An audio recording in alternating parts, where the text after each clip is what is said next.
thought you have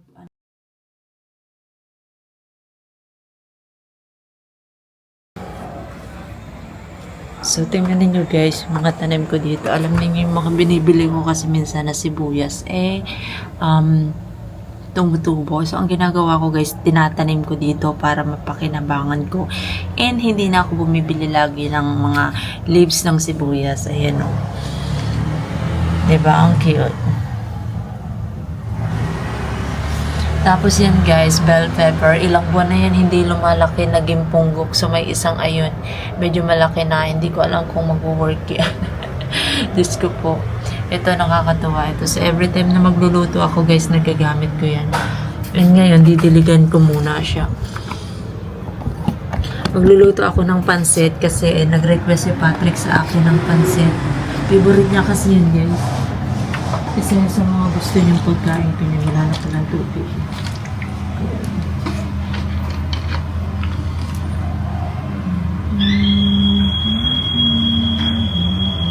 Medyo maganda yung sikat ng araw natin ngayon. Parang hindi naman uulan pero guys, malamig pa rin dito yung hangin sa Taiwan. Akala ko nga summer na excited na ako kasi nga napakahina ko guys sa lamig. And ang hirap talagang maglalabas kapag malamig. Kapag summer kasi nakakagana, alam niyo yun ang ganda. So, ayan.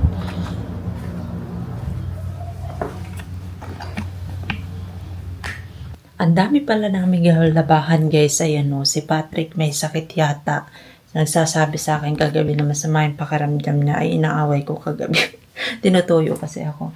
So ayan, ang kalat ng room guys. Kailangan ko pang maglinis. So habang magluluto ako, isasabay ko na yan para alauna or alas 12 makatulog ako. Kasi inaantok ako guys, pero hindi ako makatulog. For some reason, siguro sa mga iniisip ko, hindi ko alam bakit ganoon. So yeah, maglalab ako muna. Salang ko muna yung mga labahan para hindi sayang yung oras. Total, isasalang ko lang naman to eh.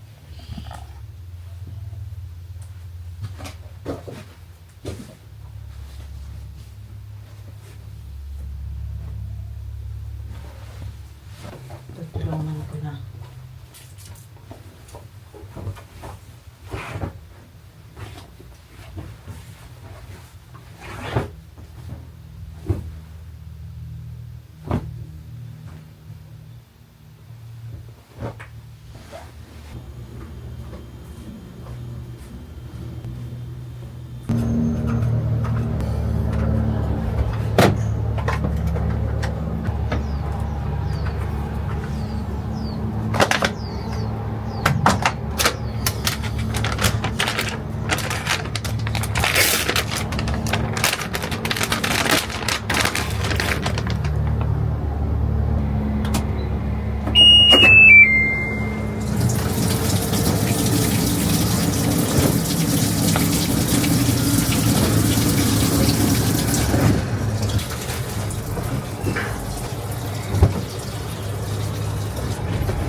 Guys, gumawa ako ng nung tinanim ko.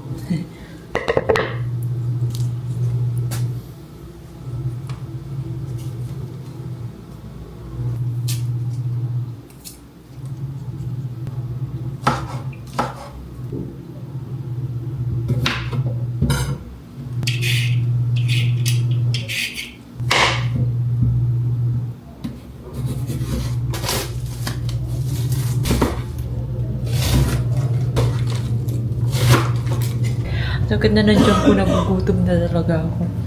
Gising na yung isang tukmol. Gumising na at bumati na. Tingnan niyo yung suot ko. Mas komportable t-shirt ni Patrick. Gigisahin ko na guys.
Alam niyo ba guys, dito sa Taiwan, tingnan niyo, bawat plastic na lagay ng basura kailangan may sukat. Pag hindi yun yung nilagyan mo, hindi nila kukunin. Aba, ayos. Tingnan niyo ito, diba? Halos parehas lang naman ang laki. Pero ito kasi iba ang size nito. So, hindi siya magkaparehas ng laki, di ba? Buong. So, ayun nga guys. Kailangan safe. Kasi kung hindi, ay hindi nila kukunin yun. So, hindi sila yung susunod. Yung sa Pilipinas yun guys. Tayo yung susunod. Diba? Lalo na kung nagbabayad na tayo. Pero hindi. Diba? Diba? Paante. Daming kaartihan. Yun na niya yung fruit. Anong nangyari? Nilagyan ko ng spring onion, no? Di ba masosyal? Sosyal ka pang nalalaman din, Shirley.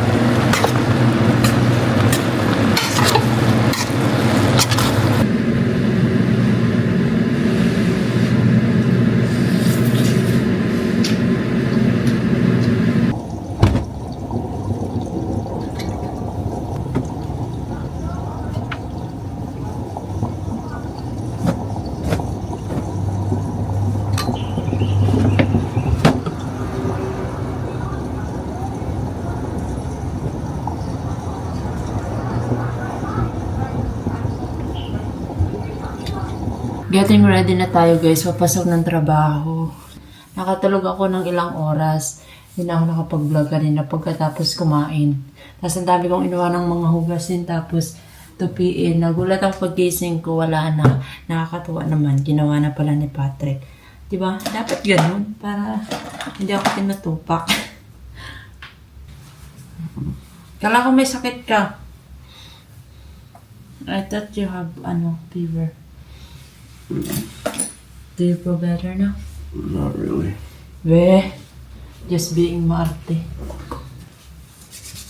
If you don't have COVID, you have influenza. You know what is influenza? Not really. The another virus.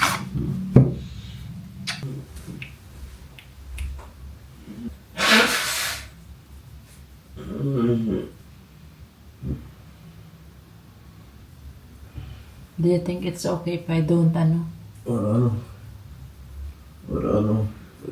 wear jacket? Well, it's okay.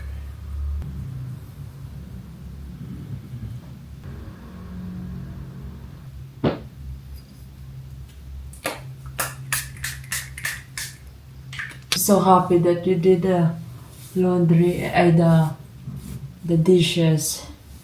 Thank you so much. Oh, ayan, nakabihis na ako, nakapag-ayos na rin ako ng aking hair. And mainit pa yung plancha, so nilagay ko muna sa Plinansya ko kasi sabog na yung buhok ko, guys. Pero ngayon, tingnan nyo, mas okay na. So, mag-outfit check muna tayo, guys. This is my outfit going to work. This pants and this, para hindi na ako mag-jacket. So, nag-aalangan kasi ako baka mamaya malamig. So, aayusin ko muna yung bed ko bago ako lumayas kasi nakakahiya naman kay Patrick dahil siya na yung ligpit ng mga nilabahan. Nainit ka pa, diba? Tapos siya na rin yung naghugas. So, kailangan ako naman yung mag-ayos ng bed.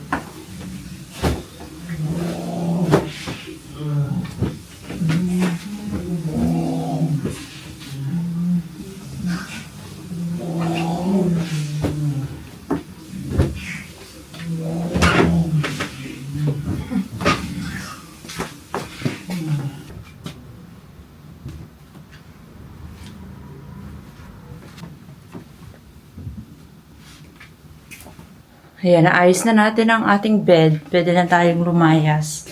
Thank you for watching and see you next time. Bye! Pupunta na ako ng work. Kailangan ko na magtrabaho, guys. Kaya, bye-bye na. Bye-bye!